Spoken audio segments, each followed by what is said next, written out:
ከሰሞኑ ትላልቅ የአውሮፓ ክለቦች አሰልጣኞቻቸውን ማሰናበታቸውን ተያይዘውታል። ቼልሲ ኤንዞ ማሬስካን አሰናበተ። ከኤንዞ ማሬስካ ስንብት ከጥቂት ቀናት በኋላ ማንቸስተር ዩናይትድ ሳይጠበቅ ሩበን አሞሪምን ከኃላፊነቱ ማንሳቱን ይፋ አደረገ። አሁን ደግሞ ከጥቂት ቀናት በኋላ የስፔኑ ክለብ ሪያል ማድሪድ አሰልጣኙ ቻቢ አሎንሶን ከአሰልጣኝነት ኃላፊነቱን ማሰናበቱ ይፋ አድርጓል። ሪያል ማድሪድና አሰልጣኙ እንግዲህ በጋራ ስምምነት መለያየታቸው ነው የተዘገበው። ዘንድሮ እንግዲህ የአሰልጣኞች ስንብቱ ተጧጡፎ ነው የቀጠለው። ሪያል ማድሪድም ቻቢ አሎንሶን ካሰናበተ በኋላ በርካታ አስተያየቶች እየሰጡ ይገኛሉ። አሰልጣኝ ቻቢ አሎንሶ ሪያል ማድሪድን ከተረከበ ከጥቂት ወራት በኋላ ከሪያል ማድሪድ ተሰናብቷል ማለት ነው።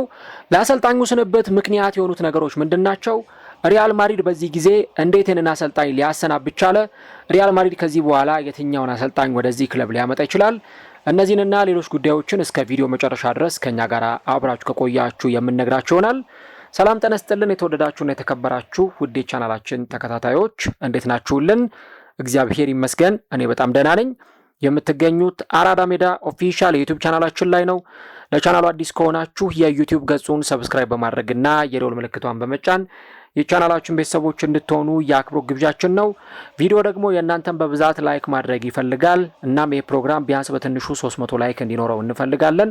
እናም ዩቲዩብ ፕሮግራሙን ለአዳዲስ ሰብስክራይበሮችና የእግር ኳስ ተመልካቾች እንዲያደርሰው ሁላችሁም ፕሮግራሙን ላይክ በማድረግ ጀምሩት። የአራዳ ሜዳ ኮሜንታተር ተስፋ ወርቅ ሉልሰገድ አበሬያችሁ ቆይታ አድርጋለሁ።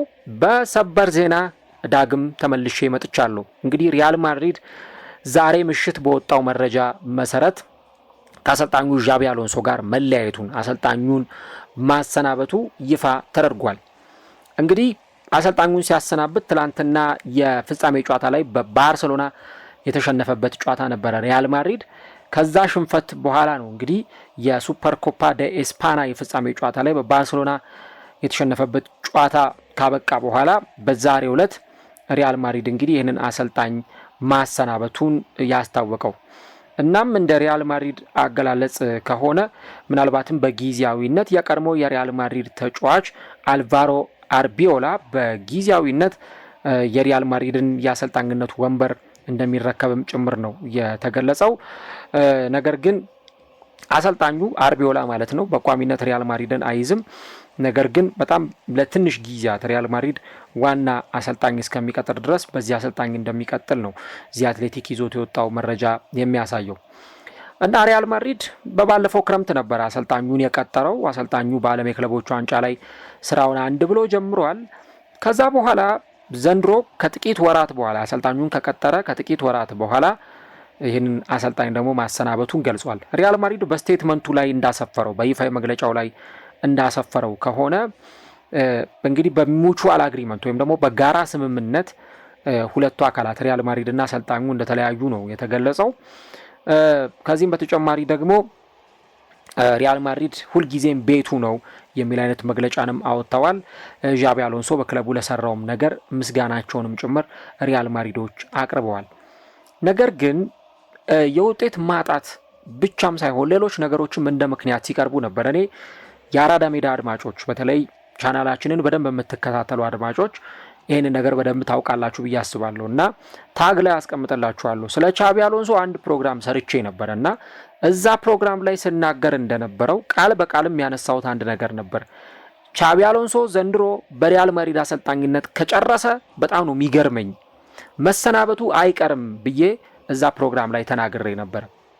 እኔ ያን ነገር ስናገር ምንድን ነው ያንተ ግራውንድ እንደዛ ያልክበት የሚል ነገር ልታነሱ ትችላላችሁ። ነገር ግን በጣም ግልጽ የሆነ ነገር ነበረ። በሪያል ማድሪድ ቤት ውስጥ ብዙ ትርምስ የተፈጠረባቸው ነገሮች እንደነበሩ ስናይ ነበር እና አሰልጣኙን ማሰናበቱ አሁን ላይ የሚገርም አይደለም። የሪያል ማድሪድን ጉዳይ በቅርበት የሚከታተሉ ሰዎች ሪያል ማድሪድ ምን አይነት ቦታ ላይ ነው የሚገኘው የሚለውን ነገር የሚያውቁ ሰዎች በደንብ ይሄን ነገር ጥርት አድርገው ያውቁታል።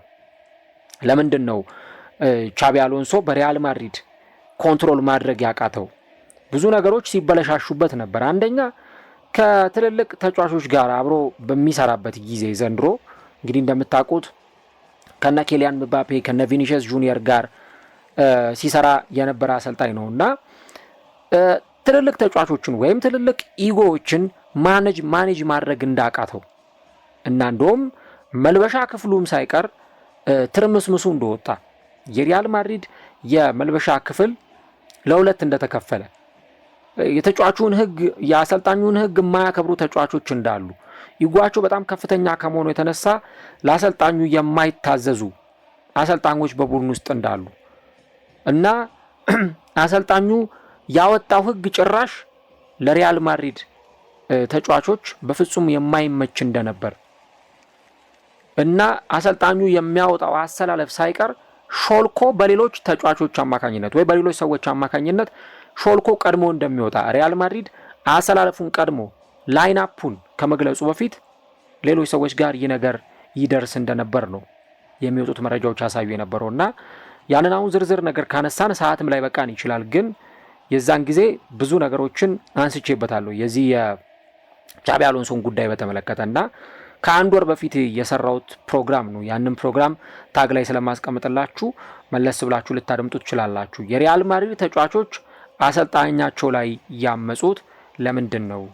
ተጫዋቾች ያመጹበት አሰልጣኝ ቻቢ አሎንሶ እና ለምንድን ነው ጀርባቸውን የሰጡት በሚል ኖቬምበር 26 የሰራውት ፕሮግራም ላይ ብዙ ነገሮችን ገልጬ ነበርና ምናልባት ያንን ፕሮግራም ታግ ላይ ስለማስቀምጥላችሁ መልሳችሁ ልታዳምጡት ትችላላችሁ። ግን ብዙ ነገሮች ቻቢ አሎንሶ እንደተበላሹበት ያስታውቅ ነበር። በቃ መልበሻ ክፍሉን ማኔጅ ማድረግ አለመቻሉ፣ ሌሎች ነገሮች ምክንያት ነበሩ።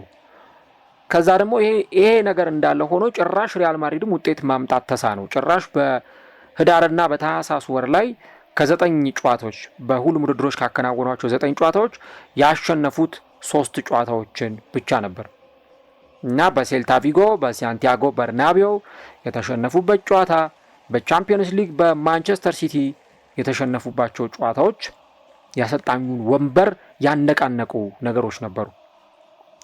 ከማንቸስተር ሲቲው ጨዋታ በፊት የሪያል ማድሪድ አመራሮች ፕሬዝዳንቱ ፍሎሬንቲኖ ፔሬዝ፣ ጀነራል ዳይሬክተሩ ጆዜ አንሄል ሳንቼዝ ቁጭ ብለው አሎንሶ ቀጣይ የዕጣ ፈንታው ምን መሆን አለበት፣ በሪያል ማድሪድ ይቆይ ወይስ ደግሞ ከሪያል ማድሪድ ጋር ይለያይ፣ በቃ እዚህ ጋር ይብቃው በሚል ጉዳይ ቁጭ ብለው ሲነጋገሩ ነበር። ይህን እንግዲህ ከአንድ ወር በፊት የተፈጠረ ነገር ነው ምነግራችሁ። እና ከዚህም በተጨማሪ የቡድኑ ተጫዋቾች ጁድ ቤሊንጋም፣ ሮድሪጎ ጎዬሽ፣ ቲባው ኮርቷ ለአሰልጣኛቸው ያላቸውን ድጋፍ ሲገልጹ ነበር። እንደውም ዊ አር ቢሃይንድ ዘ ቦስ፣ ከአሰልጣኛችን ጀርባ ሆነን አሰልጣኛችንን እንደግፈዋለን የሚሉ ነገሮችን ሲገልጹ ነበር።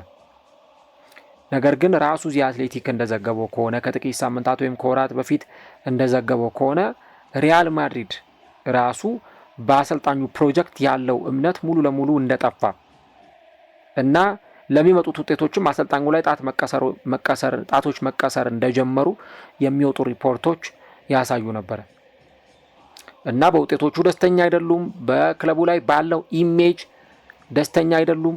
ብዙ ነገሮች እንደ ምክንያት የሚጠቀሱ ነበሩ። ኢቨን ራሱ የቡድኑ ወሳኝ ተጫዋች ቪኒሲየስ ጁኒየር ውሉን እንደማያራዝም ነበረ፣ ውሉን ማራዘም እንደማይፈልግ ነበረ ለክለቡ የተናገረው። ምክንያቱም ከአሰልጣኙ ቻቢ አሎንሶ ጋር የነበረው ይሄ ግንኙነት የተሰበረ በመሆኑ ምክንያት ማለት ነው እና ከአንዳንድ የሪያል ማድሪድ ተጫዋቾችም ጋር አሰልጣኙ ግጭት ውስጥ በግልጽ መግባቱ ይታወቃል። ከራሱ ከቪኒሲየስ ጁኒየር ጋር የገባበት ሰጣ ገባም እንደ አንድ ምክንያት የሚጠቀስ ነው እና አሰልጣኙ የጀመረበት ሁኔታ በጣም ጥሩ የሚባል ነበር። በሪያል ማድሪድ የነበረው አጀማመር በጣም ጥሩ የሚባል ነበረ። ከ11 ላሊጋ ጨዋታዎች 10ሩን በማሸነፍ የጀመረ፣ ከዚህ በተጨማሪ ኤል ክላሲኮ ላይ የነበረውን ውጤት በደንብ ተመልክተናል እና እንደዚህ አይነት ነገሮች ነበሩ። ከዛ በኋላ ነው የቡድኑ ውጤት መንሸራተት እና መፈረካከስ የጀመረው።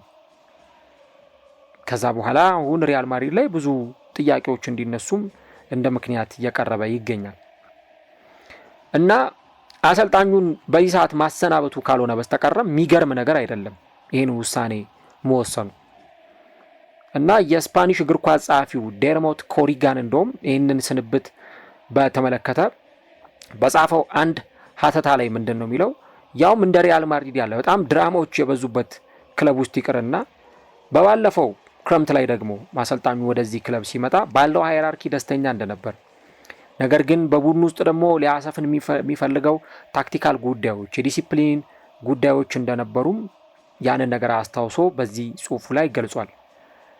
እና በዚህ የ6 ወር የክለቡ ቆይታ ውስጥ በተመለከተ ባርሴሎናን የማሸነፋቸውን ጉዳይ ጨምሮ አጀማመሩ ያሰልጣኙ ጥሩ ቢሆንም ነገር ግን ቪኒሲየስ ጁኒየር ተቀይሮ በወጣበት ሰዓት ላይ በጣም ግልጽ በሆነ ሁኔታ ያሳየው መነጫነጭ፣ መናደድ ከዛ በኋላ ከአሰልጣኙ ጋር ደግሞ ሌሎች ግጭቶችም አብረው ተያይዘው ሲነሱ ነበር።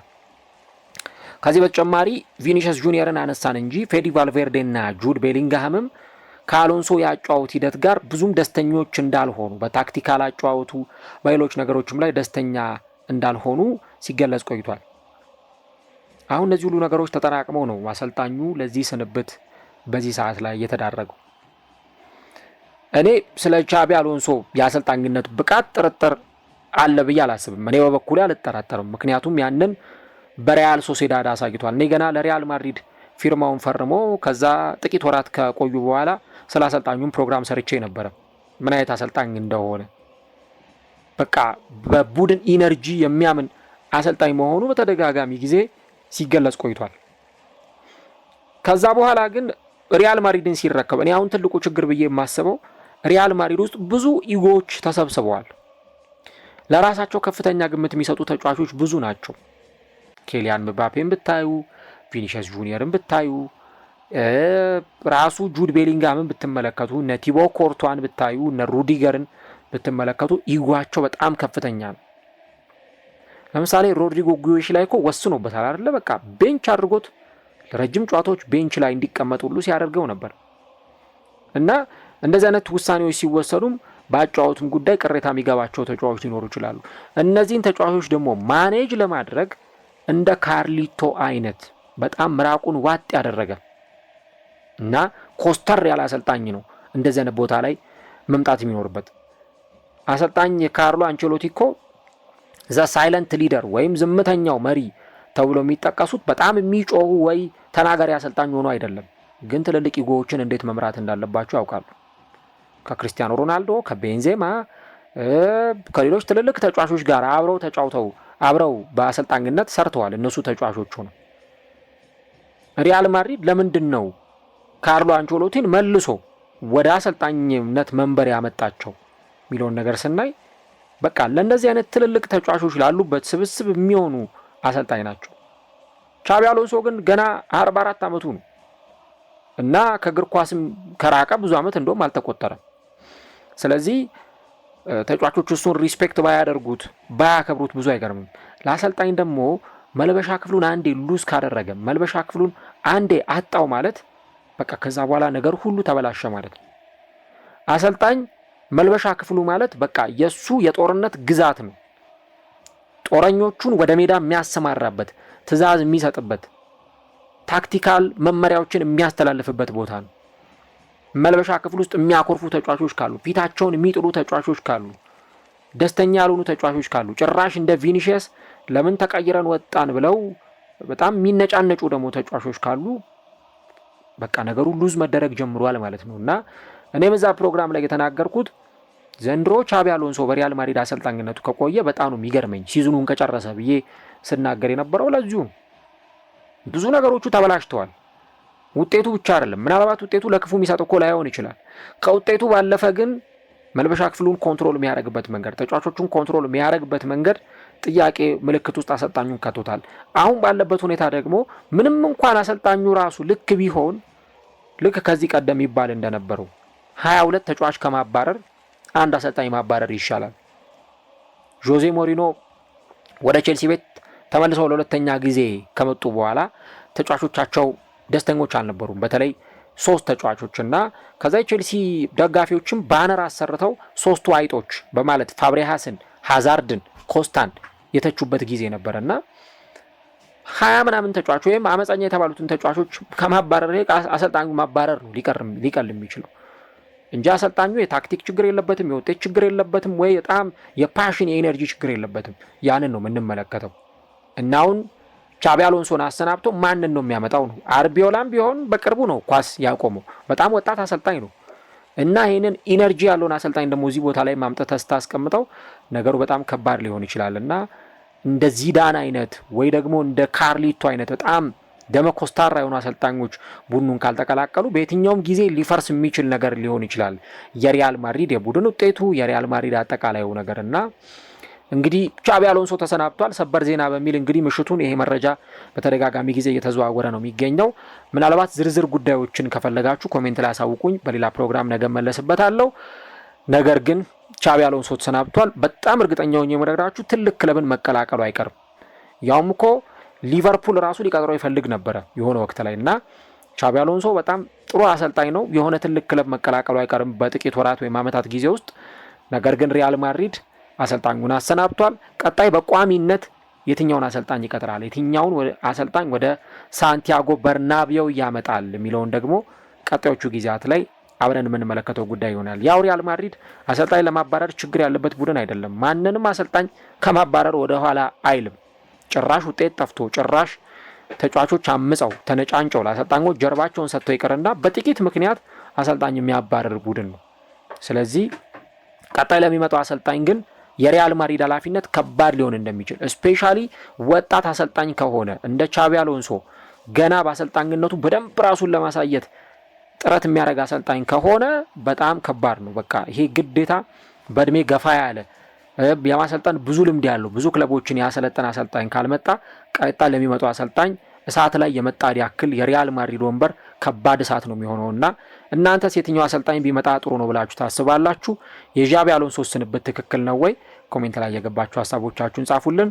ቀጣዩ የሪያል ማድሪድ አሰልጣኝ እንግዲህ በቀጣዮቹ ቀናት ላይ ወደ ሪያል ማድሪድ ከመጣ እሱን አብረን የምንመለከተው ጉዳይ ይሆናል።